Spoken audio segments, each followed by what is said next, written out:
self-expression time. I gotta let this flow. I gotta.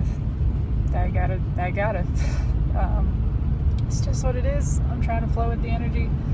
It's heavy this morning. Pardon the windshield wipers, it's also snowing. Which, weather's energy, everything is, and it reflects it. It was bright and sunny on Saturday, and then yesterday it was pretty nice, and it got crazy windy just at, 6 o'clock, and then it snowed. And that's the way it feels, is just you get this taste of warmth, and then there's the sudden return of cold, return of winter, of sadness, heaviness. And I'm not gonna fight it.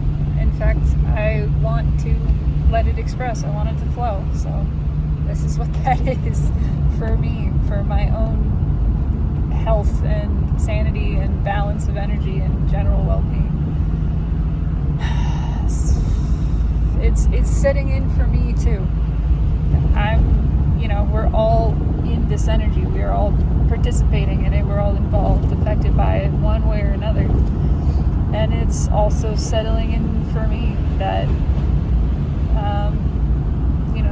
the person that I lived with and shared a life with for 10 years is getting ready to leave and go do this trucking thing, which is fantastic and amazing and something she's wanted to do for a long time.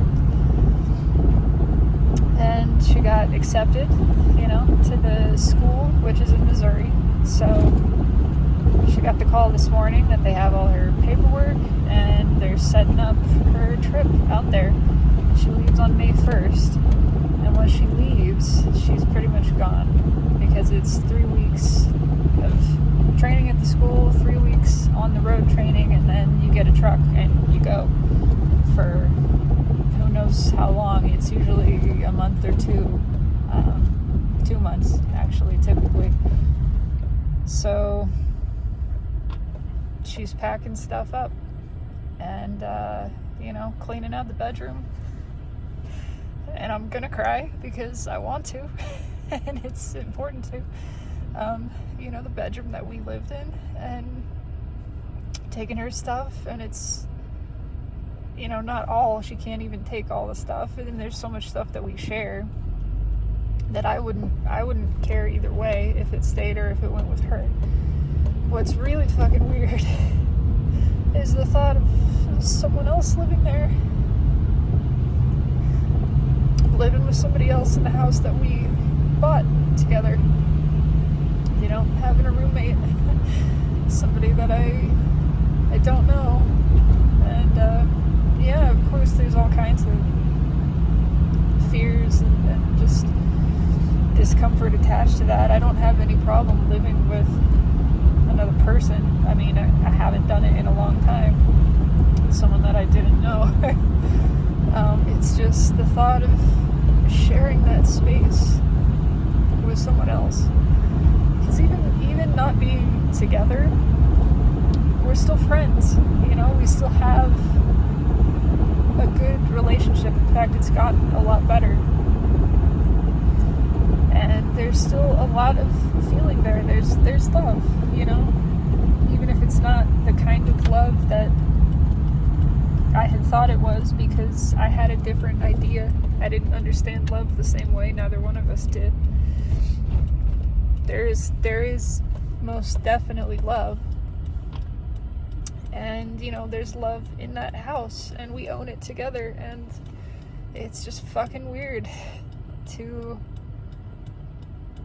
know that I'm gonna be sharing it with someone else, and that they're gonna have their own stuff. And I don't know how, I don't know how that works. I don't know how you divide stuff. I mean, we have like 15 mugs. There was a time when I drank a lot of coffee and was a coffee snob, and I have just so many mugs and so much coffee stuff that I haven't used. but it's sentimental too. I mean, I could give a lot of it away. Do I offer this other person who doesn't exist yet? I guess they exist somewhere. Are they going to want to drink out of the same mugs? Are they going to care? Are they going to have their own shit, their own mugs, and want that cabinet, Do they want to take over that space? Do they have dishes that they want to use? There's still fucking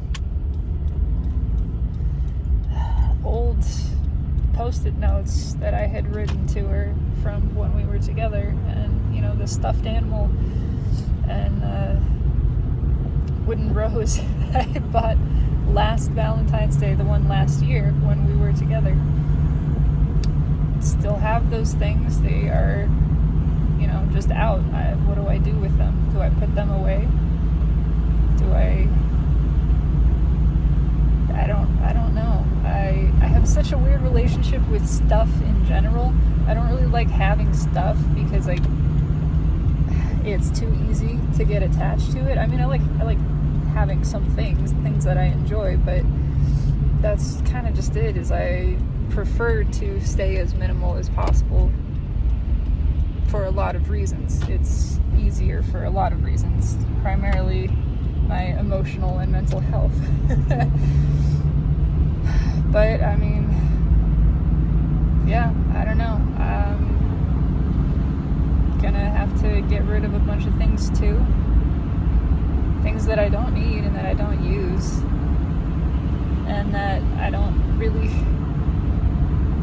I can't think about. It's an illustration of how that 8 Swords energy happens. There are things you just have to not think about, because thinking does nothing. It doesn't do any good. It just creates a space for devil energy, which is just stagnant energy, to grow. And so I'm doing my best to just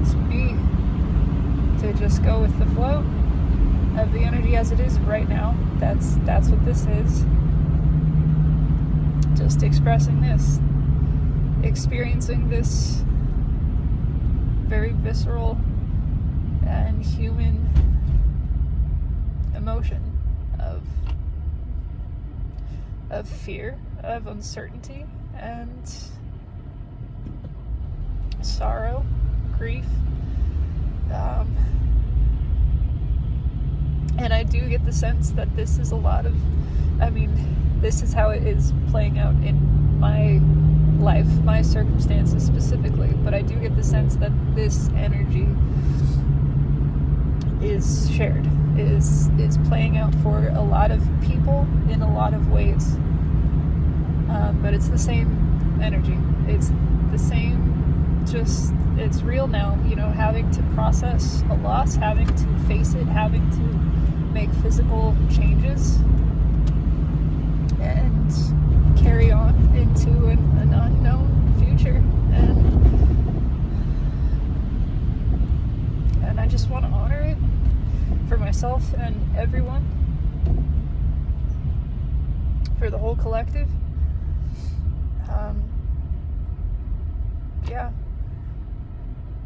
We're not alone in this experience. Not by a long shot. We're surrounded by non-physical, but we're not alone either in the way that we are all participating in this. In some way, it is affecting all of us. We are in this together. And I think that's it. That's it. So, just documentation, self-expression, letting this energy express, because it has to go somewhere, and I want to let it go somewhere. And I'm sure there is more of it, but I just want to go with the flow, whatever that means, and whatever happens, happens. I allow it. I surrender to this moment completely. That's it. Thank you. Thank you for your witness. I witness you in whatever state or experience you are in. You're not alone. Thank you for existing. Thank you for being exactly as you are. And I hope you have a beautiful day. That's all.